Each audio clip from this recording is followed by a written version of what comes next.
I've never gotten a game to review before for free. However, this year I wanted to put myself out there and make better content, so when I saw a game called Dracamar asking for content creators to make content for it, I decided to reach out. They asked for us to email a company called JF Games Influence Outreach. I did a little bit of digging, and they're just a company that helps smaller indie companies with marketing, getting influencers to talk about the game, things like that. So I sent over my first email. Hello, I am a content creator who would love to be able to stream Dracamar when it comes out. I saw from their social media to reach out to you for a chance to receive a code, so I can share this game with my community. Hello, Chappie. Thank you for your interest in Dracamar.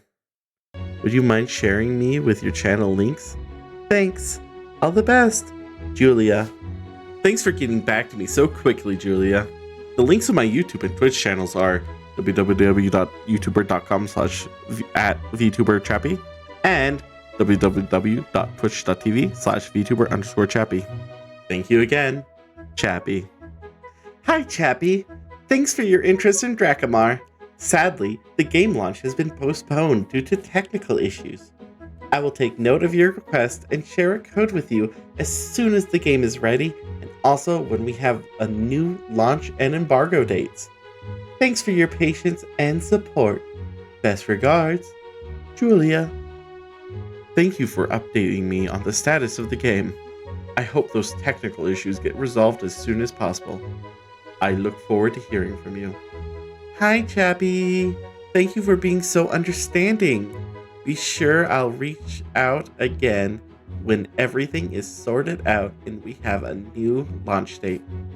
All the best, Julia. Oh, that was kind of strange. I mean, one day reaching out to content creators for coverage, only for the next day getting delayed from technical difficulties? Well, I guess this game just wasn't meant to be for me. However, exactly 1 month since the delay. Hi, Chappy. I'm reaching out to let you know that everything has been resolved regarding the launch of Dracamar, and I'm sending all the details with your code. Please note that the embargo for any kind of video coverage ends on April 30th at 3 p.m. CET. We request that you please wait until this day to make any coverage of the game. Here is your code. And here's the link to the press kit. If you have any questions, please don't hesitate to reach out. Wishing you all the best. Lucas. I forgot your code. I'm sorry. Here's the code. Oh, we are so back, boys. It's kind of weird that this is the third email address they're messaging me from, and that the person messaging me transitioned. Congrats, Lucas!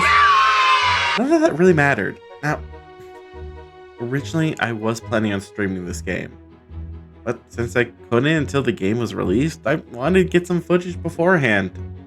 And, now, I love platformers. Mario to Ratchet & Clank, that was part of the reason I was interested in this game. However, I just really wasn't sure how to feel about this. I kept debating if I should stream it or just kind of ignore it. Maybe this game just wasn't for me. Then in a few days after the embargoes were lifted, I got another email. Hello there. I hope you are doing well. Would you have any news regarding your plans to make content on Dracamar? Thank you so much for your attention. Wish you a lovely day. All the best, Lucas. Oh god, I'm currently working on it. Hopefully we'll be out soon. Thank you so much for letting me know and the support. I hope you have fun when you play it. And thanks a lot for being part of this campaign. Oh god, I can't disappoint Lucas. Alright, let's get this content actually started. Without further ado, here is Dracamar.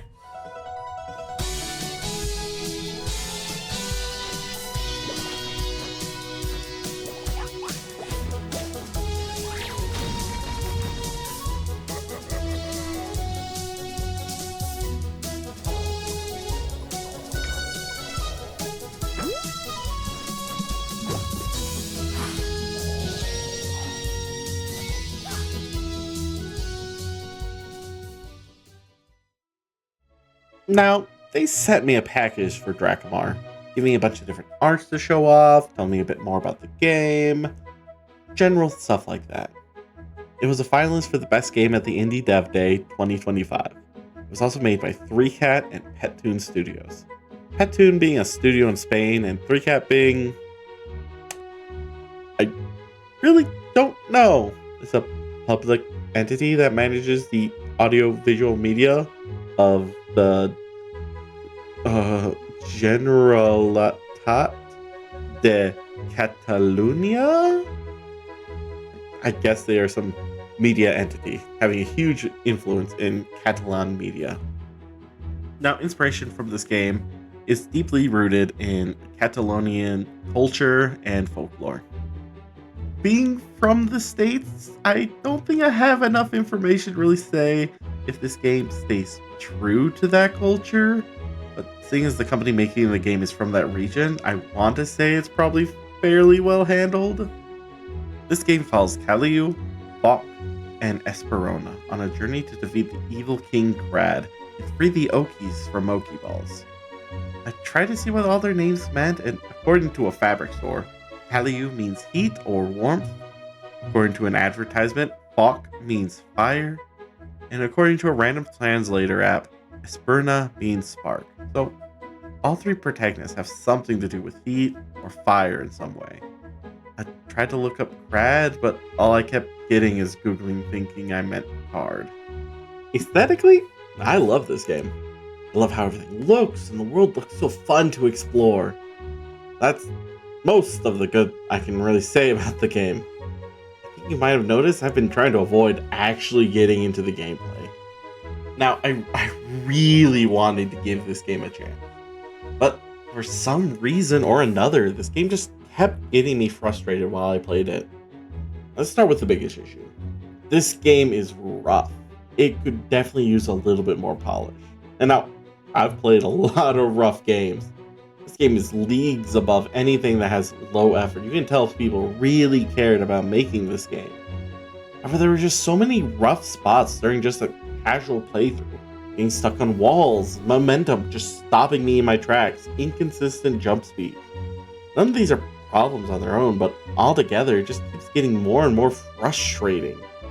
I'm definitely not the best at platformers, but every death didn't feel like my fault. It felt like the game was just being inconsistent. Level design as well was pretty disappointing. I will say I only played up to the first boss. However, I never felt rewarded for exploring any of the areas. The stages felt linear, and there's only a few handful of extra areas with a few Okies or seeds to grab. And that's also the other problem. The levels look basically the same all the way through. Maybe an extra structure near the end, a little slightly different terrain. The only stage where I missed any of the extras was because I didn't even realize I was going forward to a new area. There was a split in the path, and I thought at the end of one I was just being sent back to the start to explore the other side, only to realize that I was in a new area and I missed out on content. The final problem is the movement. And it's kind of funny saying that because the movement is also pretty solid. There's a double jump, a dash, and a dash jump, so that when you dash forward and jump, you gain momentum not just horizontally, but vertically as well. It's a ton of fun dashing around, but the levels just aren't really made with them in mind. You have a special Oki named Eco, who can transform into various things that give us a little bit more traversal options. I barely use them. Instead of feeling like an extension of my kit, Eco felt like something that slowed down my gameplay. Like over here, I could make a little bounce pad and get a little extra platform so I can just jump over this gap. Or I just, dash jump over it.